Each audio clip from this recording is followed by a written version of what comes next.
Happy Wednesday, everybody, and welcome into GC Live, the Hard Fowl. I'm your host, Intern Joe Macheca. With me is my co-host, the one, the only, Mr. Jack Veltri. Jack, how are we doing on this Wednesday afternoon? Man, I'm doing good, man. I'm doing good. Baseball's going on. Basketball's going to be around the corner here in a second. And, hey, it's a lot of fun. How are you doing today, Joe? Doing pretty good, Jack. Doing pretty good. We got a pretty big guest lined. Oh, yeah. Yep. So coming in hot at 3 o'clock, we will have South Carolina power forward BJ Mack joining the show. Excited to talk to BJ, just pick his brain about, how the season's going, how they're doing recently, obviously with the losing skid, how they plan to turn it around. And then just, pick his brain on Lamont Paris and the rest of the guys in this program. Yeah, definitely. First off, I'm super stoked to have a guy like BJ on. Been wanting to do something like this for a little bit. Didn't know exactly how to do it, but thanks to Garnet Trust and all that, we're able to, have the opportunity to set stuff like this up. And, if you guys like this kind of content, hopefully we can make this a weekly thing where we try to get some of the other guys on the team on. But obviously this is a start, and thanks to everyone who's tuning in today. Definitely looking forward to seeing how this turns out. I'm super stoked. Yeah, absolutely. So let's get right into it. Obviously, the men's basketball team on a 2-game losing skid. You got blown out at Auburn, and then you lose by 1 at home to LSU. Jack, this team, they were playing really good basketball. Got blown out at Auburn, and then you lose that close one. Better basketball is in this team's future, you would hope, right? Yeah. Look, it's been a great season for about 95% of the year, right? Outside of a few occasional losses. Losses are going to happen.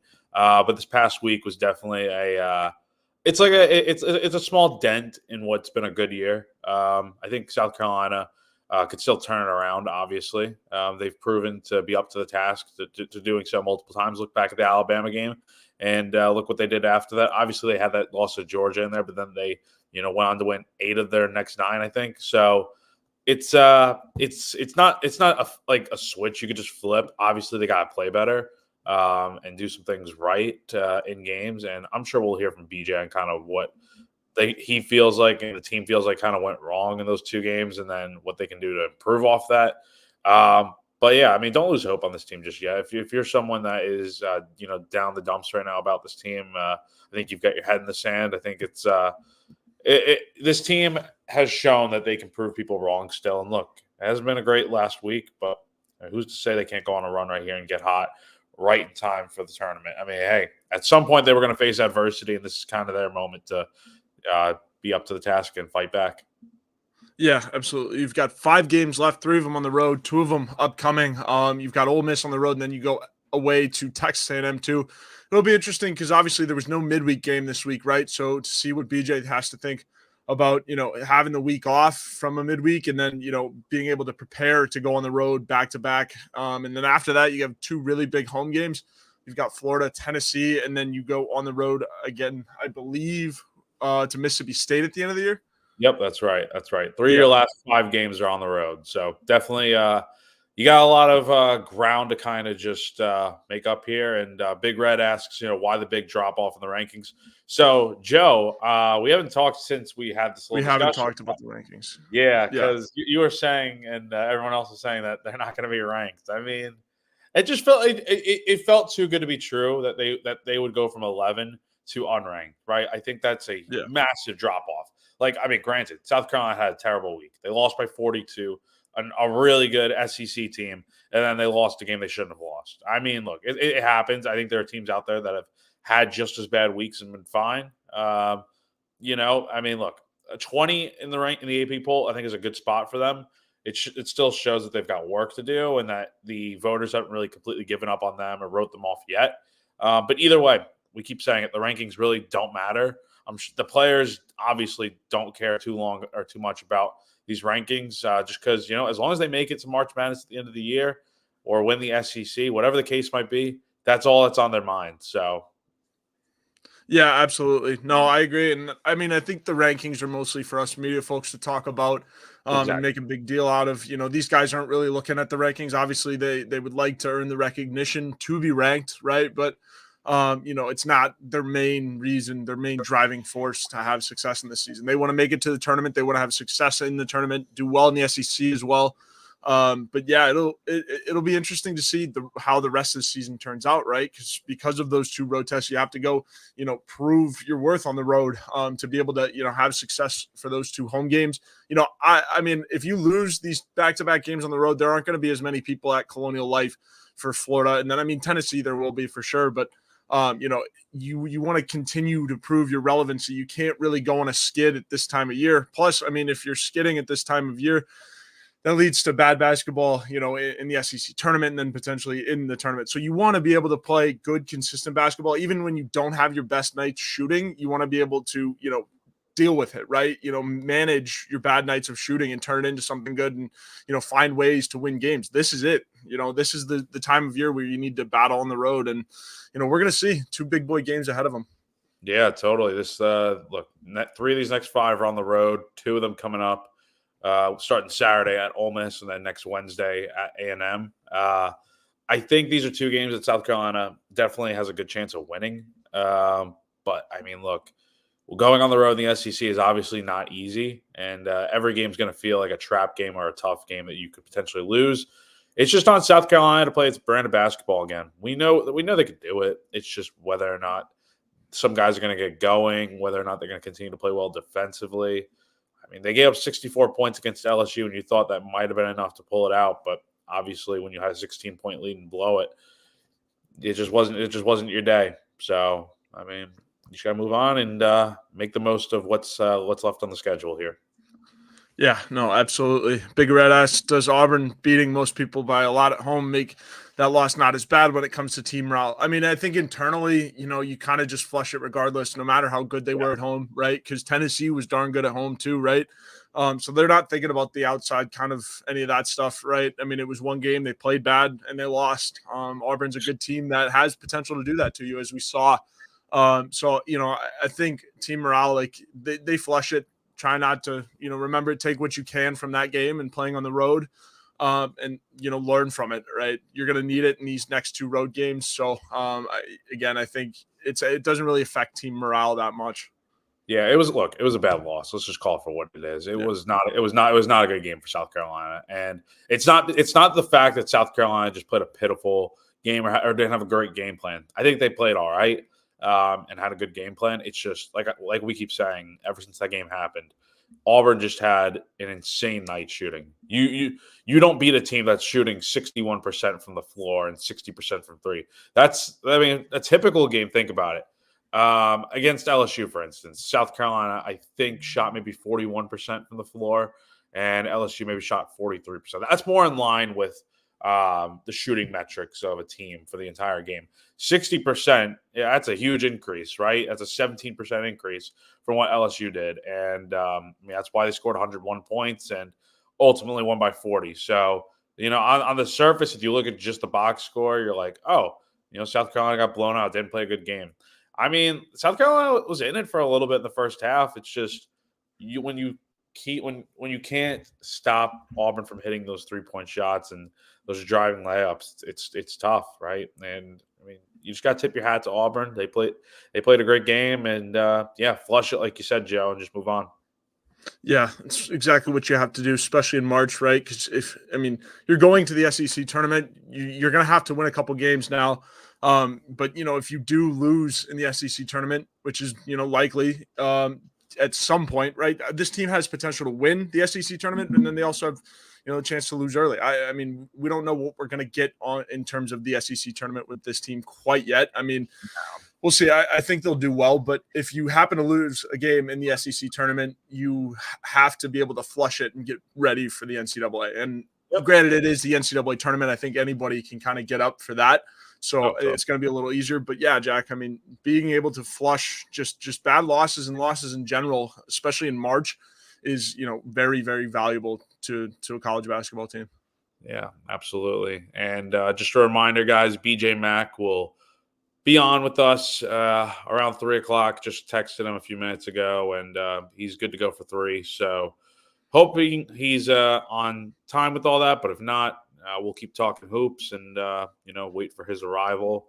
Yeah, so I think this is this week's gonna be a real test for them, right? I think they've had a week off, and I'm just wondering how are they going to respond, right? I think the time off, and we'll ask BJ about this, but I think the time off has been really beneficial for them because you got to think about it. I mean, they're playing 2 games a week most of the time, and it's either that Tuesday, Wednesday kind of game, and then you have your Saturday game, and it's a lot of travel and stuff. It's a lot of it's a lot of injuries and competition and stuff. And I think it's good to Big Red asks the question: does the week off help in regrouping to finish strong? I absolutely think so. I think it definitely does, and it gets it lets you just put your mind at ease for a second, kind of look back at the tape of okay, what went wrong here, what can you do there, and just move on. I mean, I think they're definitely gonna be refreshed on Saturday. Now, how they perform, that's a whole different question.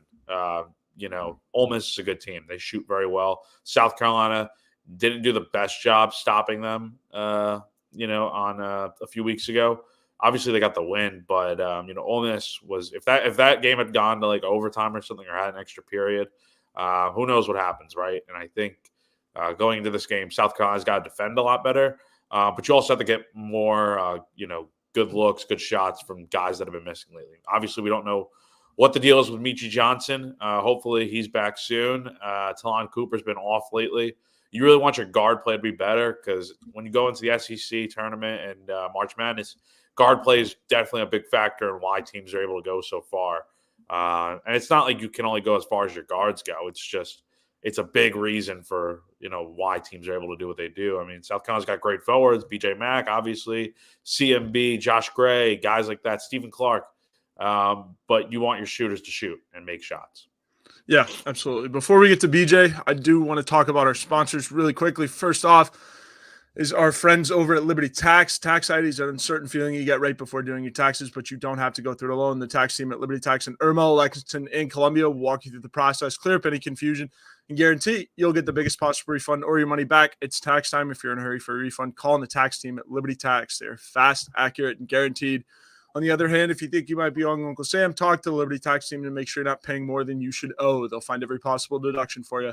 Locally owned and operated, staffed by tax professionals from your neighborhood, open 9 to 9 on weekdays and 9 to 5 on Saturdays with multiple service options.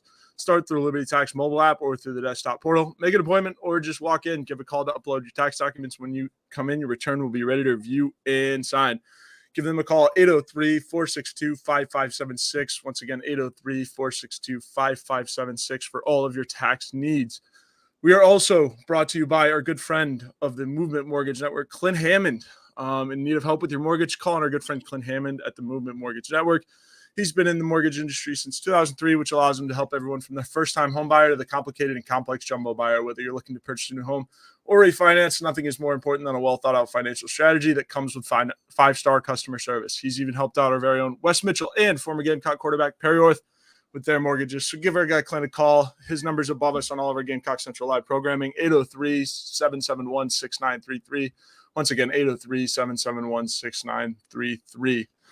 So, Jack, those were the ads. We're getting ready for BJ to join the show. As I say it, yeah, we are joined by our special guest, South Carolina forward, the one, the only, Mr. BJ Mack. BJ, how we doing on this Wednesday afternoon?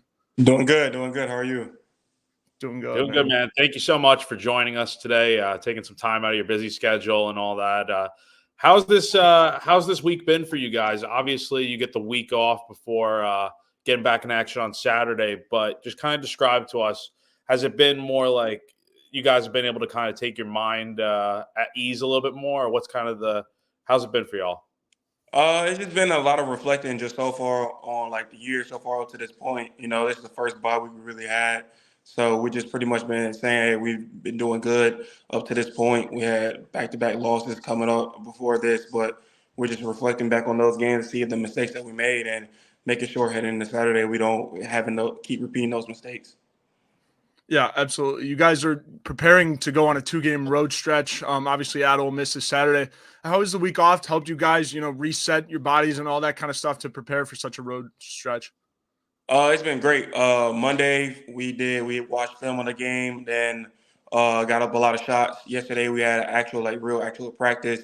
to get back with our win. And then today we have like a rehab day. So just making sure we're getting in with the athletic trainers, making sure we're doing like feel good things for our body. So getting ready to prepare Thursday, tomorrow, and Friday for the game. Yeah, definitely. And, BJ, obviously we spoke about it at Auburn. It was just one of those nights where everything Auburn was doing, they shot 60-something% from the field. I think it's tough to beat a team when they're doing that. Just with the LSU game, you guys played pretty well for most of the day. You have that 16-point lead. In your opinion, where did things kind of just go wrong there in the second half of that game? I just feel like we didn't really communicate on like they kept going back and forth with us. We didn't really get enough stops and communicating on like our defensive coverages of what we needed to do, where we needed to help at. Late game scenarios, we tried to foul late, but we didn't. Nobody tried to foul, and then we did give up an and one when we're up by 3. And it's like, hey, if you let them take the layup and don't foul, they have to foul us. Like they can't just continue to like, all right, we're gonna play on. What did Lamont and staff kind of draw up on that final possession there when you guys are able to advance the ball up court and try to get one more shot off to win the game? He was just trying to get us a good look. It really was just trying to find a good look. We tried to get a quick little lob tap in with Colin, but he had slipped. So the next option was Kobe on it. So Kobe got a good look off. If you think it back on it, he got a great look off with it. I know we had faith in Kobe making a shot. It just didn't go in. Yeah, BJ, that's something you brought up. You guys having faith in each other to make shots. This offense, seems very fun to play, and you guys shoot a lot, trust each other. How much fun is it to play an offense in Lamont's Paris offense? And can you kind of share like your role in it? No, it's great. Just being able to be like a veteran guy in it, knowing that, hey, if I feel like I have a great shot or a great opportunity to either score or help somebody else score, he wants us to capitalize on it. So just in that, like if I feel like I have a mismatch to be able to help draw an extra defender, hey, I'm gonna make the easy pass and I'm gonna read because I know I've seen these guys in the gym night in and night out being able to ready and knock down shots. So I have faith in them. Yeah, definitely. I wanted to ask you about Colin a little bit. Obviously, he's kind of been playing out of his mind lately. I'm sure it's kind of taken everyone by a little bit of a surprise just to how good he's playing. I mean, putting up 30 points one game and all that. What have you seen from him and his growth throughout the entire season? He's just been learning. He's just wanted to soak in everything. He's been watching a lot of film, asking a lot of questions for me, to Josh, Ben, because since we're older guys, we've been through it. So he just wanted to learn everything from us.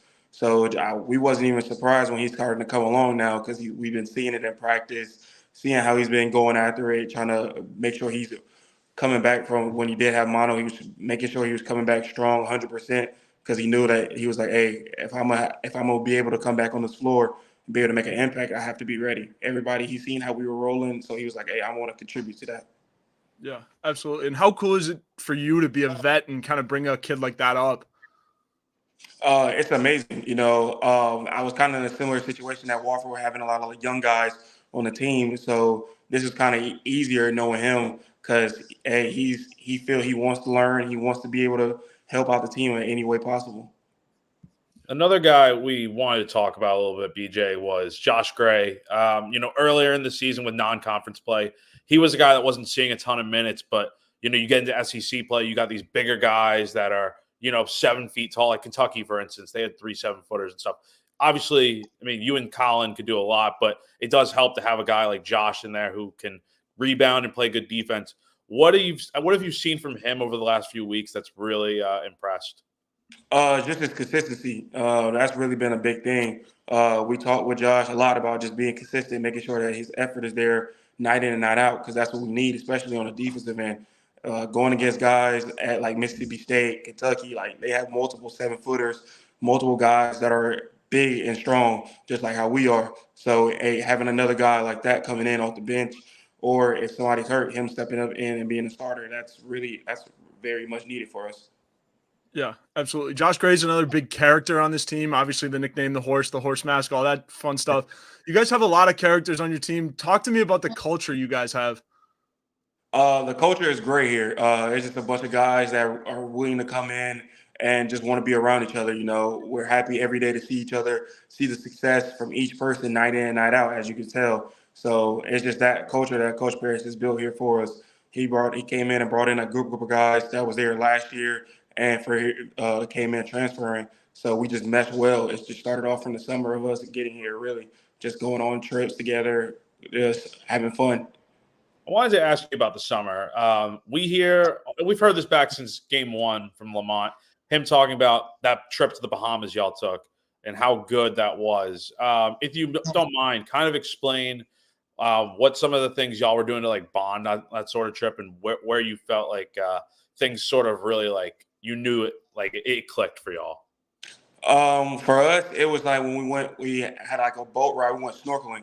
That was really like a big thing for us. Like you had a lot of guys that haven't done that, don't really like to get in the water, but we're all jumping off together. At the end of the day, we all jumping off the boat.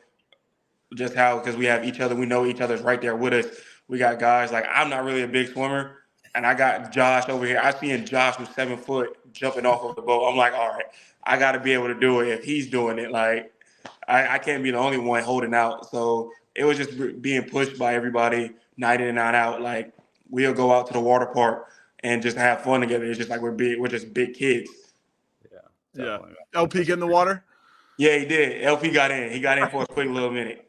Yeah, absolutely. I did my follow-up question with this. Obviously, Coach Paris has a lot of culture, and the quarter zips is a very big thing. We can't do a basketball interview without asking about it. How many quarter zips do you think he has, and then how much have the guys embraced that? Oh, we don't even know. I can only imagine what his closet is like with the quarter zips. So but we've embraced it. I see it a lot on Twitter, Instagram, and stuff. So we've been. I told Kobe, which is our ops guy, and we need to do like a quarter zip where all of us come out in quarter zips with him. So it'll be funny to do that. That'd be awesome. Speaking of LP, going back to when you entered the portal and we're looking for a home and stuff, kind of run us through how LP kind of came into the picture. Do you remember like how he reached out to you? And then when you came on your official visit, what did you see about South Carolina that you really liked? And I know it's a long question, but when you eventually got here, I mean, like real talk, what were kind of your expectations going into it? Because obviously this was a team that struggled a lot last year, 11-21, and had a lot of ground to make up. Yeah. So like when I entered the portal the day after we finished. We lost in the quarterfinals to Chat. So I entered the portal. He was the first coach to hit me up when he seen my name was in the portal. He came down and seen me, came and talked to me about what he thinks I can be able to do to help the team out. So it was just pretty much being able to be a leader on the team, make sure I bring in. He told me he had Colin, and Colin was coming in, Arden. So he had a lot of younger guys that was going to be able to make an impact on the team. So he was like, I need a veteran leadership, somebody that's been through the ropes. He was like, I seen how well you play. I played against you. I had to play against you for 3 straight years. So he knew what my talents were. And then so when I came on my official visit here, I just seen how Carolina was just a loving family. Everybody talks about being a family, and I just really felt that, especially coming from a close-knit community like Wofford. That's what I was really looking for in a coaching staff. So I found that here. Yeah, BJ, so obviously you recruited to play here. If you were to give a recruiting pitch to, either a transfer portal guy or a guy looking to enter as a freshman, what would that look like?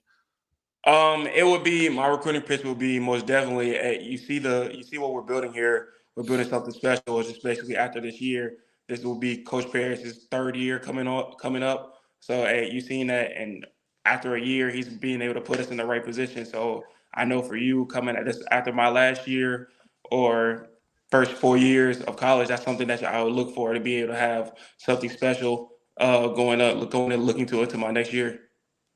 Absolutely. Wanted to ask you a little bit about the guys that we haven't seen at all this season. Obviously, Arden and Austin both redshirting this year, and then Deba as well. What have you seen from those guys in practice that we may not get to see? Obviously behind the scenes. So starting off with Austin, little hero. That's a guy. He is a 3-point specialist. and he can pass. So that's something that for next year to be really looking out for. He's a really good player. He really knows he knows the feel for the game. I mean, like his brother plays in the NBA, so of course he got that little connection going on for that. But just his feel for the game is really like a big thing to look for because he really can stretch the floor out and make great plays. Um, Arden is going to be Arden is literally like a miniature version of Colin.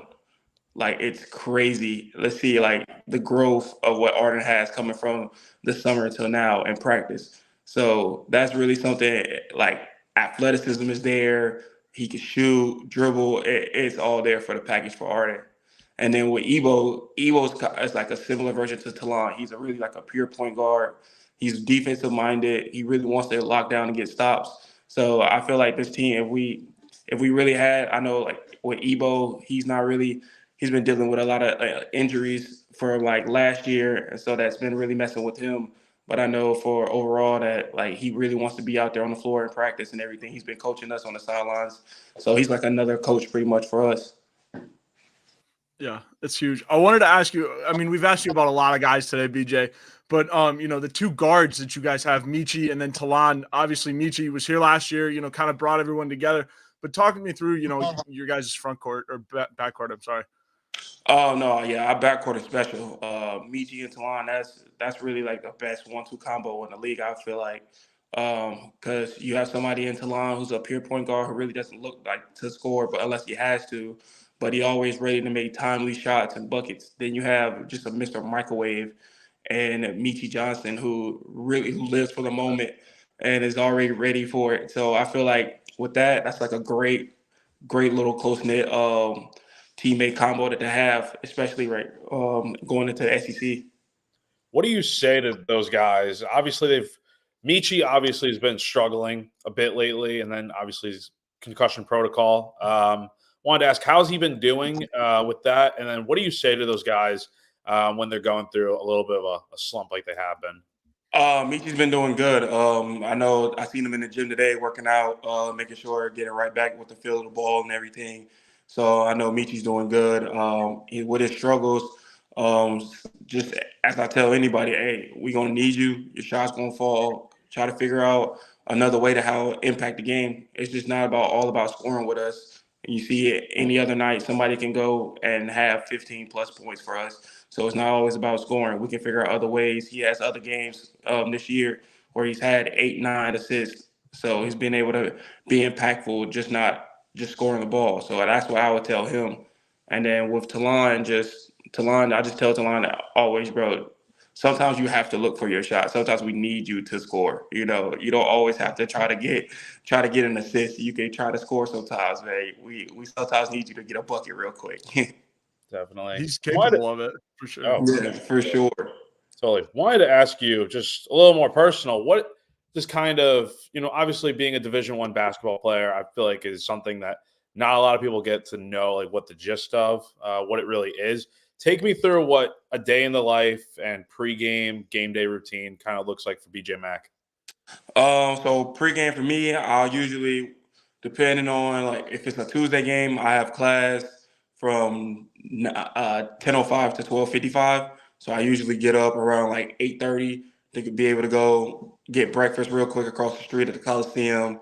We get up a couple of shots with Coach Brunson and them before I head to class. So then I do class, come back, we got shoot around. After that, I shoot a little bit more just to make sure I'm feeling good, feeling that my shot is right. Then come back, I'll get on the game with Talon, Kobe, and Morris. We'll play Warzone for a little bit before head over to the gym, get my ankles taped, and then ready to rock out. Who's the best Warzone player? Oh, Talon. Talon.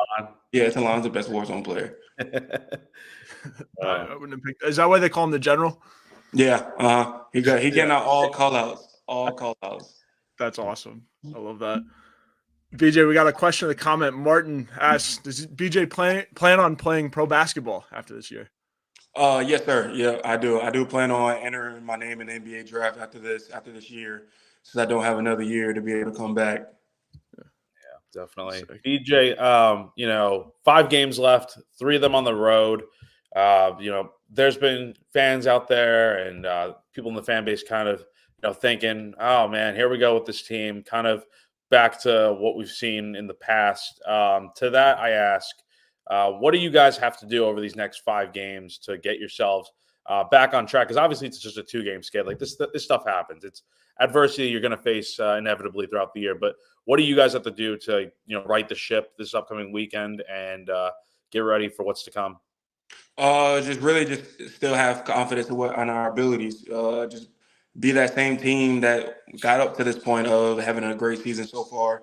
So just having that confidence in ourselves and just making sure that we're right on defense. Defense is everything for us. So I feel like if we're locking down our opponent, that's just only going to transition to our offense, and we're going to be finding a lot of shots, making a lot of shots. Definitely. Before we let you get out of here, just wanted to ask you real quick, what has Garnet Trust meant to you throughout this whole process coming to Carolina? Garner Trust has meant a lot. It really has opened up a lot of opportunities for me to be able to grow my brand and also to be able to reach out to the fans in the community. So being able to do a lot of different events, meet a lot of different people, and network has been a great opportunity for me, and especially during this Garner Trust. Yeah, BJ, we appreciate you hopping on with us for the Garnet Trust interview. Best of luck the rest of this season. Hope to get you on before the season closes and you start your NBA draft prep. Yes, sir. Thank you. Thank you for having me. Yeah, appreciate it, BJ. See you. All right, take it easy.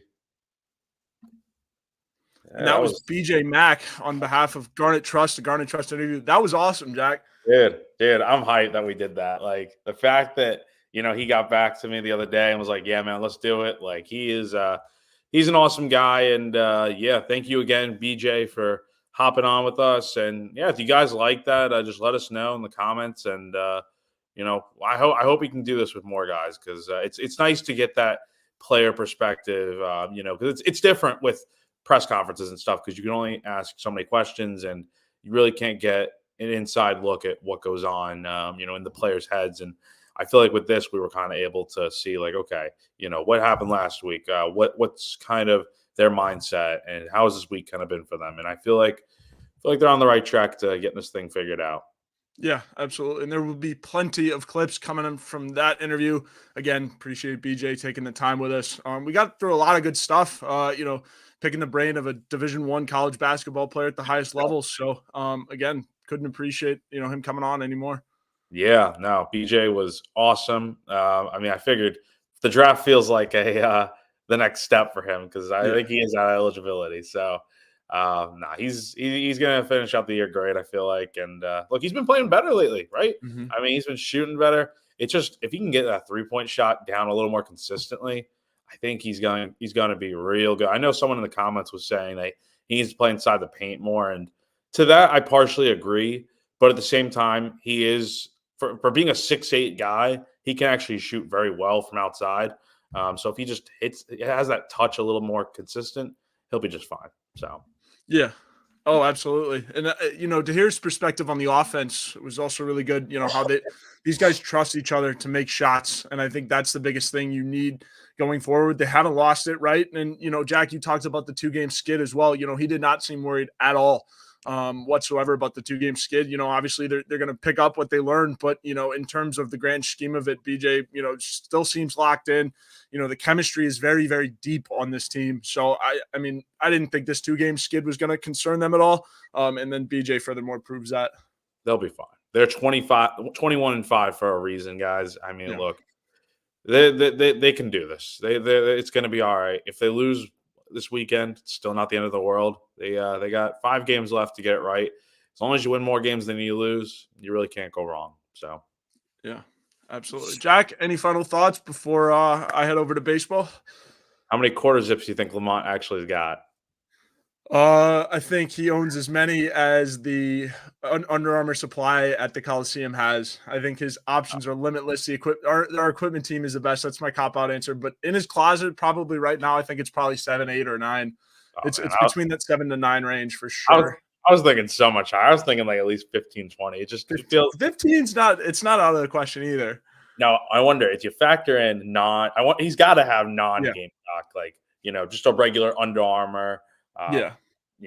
Quarter zip. Well, and like he plays golf. We scrambled eggs says at least 20.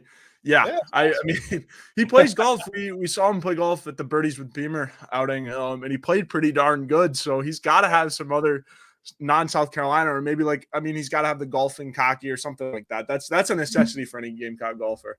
We'll get an official answer one day when it's all said and done and his time at Carolina. We'll have an official answer. Like, hey man, how many quarter zips you got? So that's all I got. So yeah, absolutely. No, it was good. Pretty good episode again. Shout out to BJ Mack. We really appreciate him joining us today.